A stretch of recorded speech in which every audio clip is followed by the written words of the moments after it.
Good morning आप सभी भाई बहनों को जय मसीह की।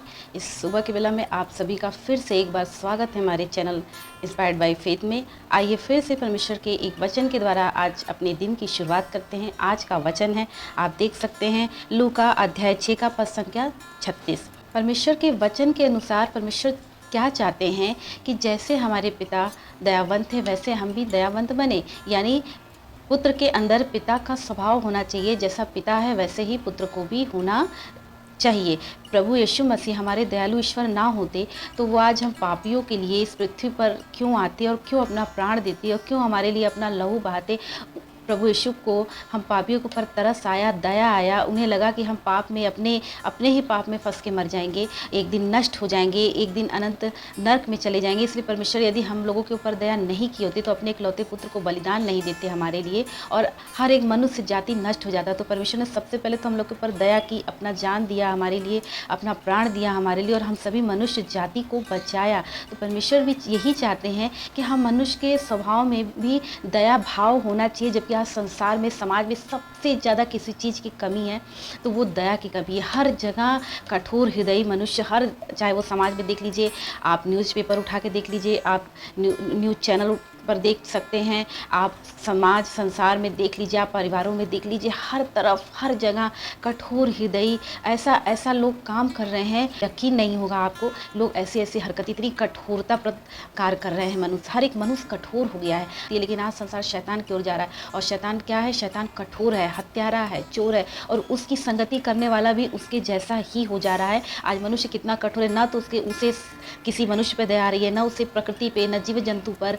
तो परमेश्वर का वचन कहता है कि तुम दयावंत बनो जैसा कि तुम्हारा स्वर्गीय पिता दयावंत है। आप देख सकते हैं मत्ती अध्याय 9 के 13 में लिखा है, सो तुम जाकर इसका अर्थ सीख लो, मैं बलिदान नहीं परंतु दया चाहता हूँ।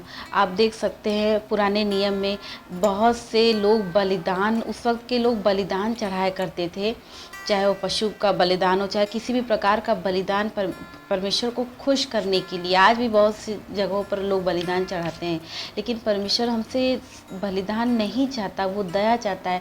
आप देख सकते हैं मत्ती अध्याय 5 पद संख्या 7, धन्य वे जो दयावंत है क्योंकि उन पर भी दया की जाएगी। देखिए शर्त है, यदि आप दया नहीं करेंगे, यदि आप किसी के प्रति कठोरता रखते तो आप ईश्वर से उम्मीद नहीं रख सकते कि ईश्वर भी आपके ऊपर दया करेंगे, क्योंकि यदि हम जो बोएंगे वही हम काटेंगे। क्योंकि परमेश्वर का वचन स्पष्ट रीति से कहता है, क्योंकि उस पर दया की जाएगी जो दयावंत है। यानी धन्य वे जो दयावंत है, उस पर दया की जाएगी। यानी जो दयावंत नहीं है वो दया की उम्मीद ईश्वर से नहीं रख सकता।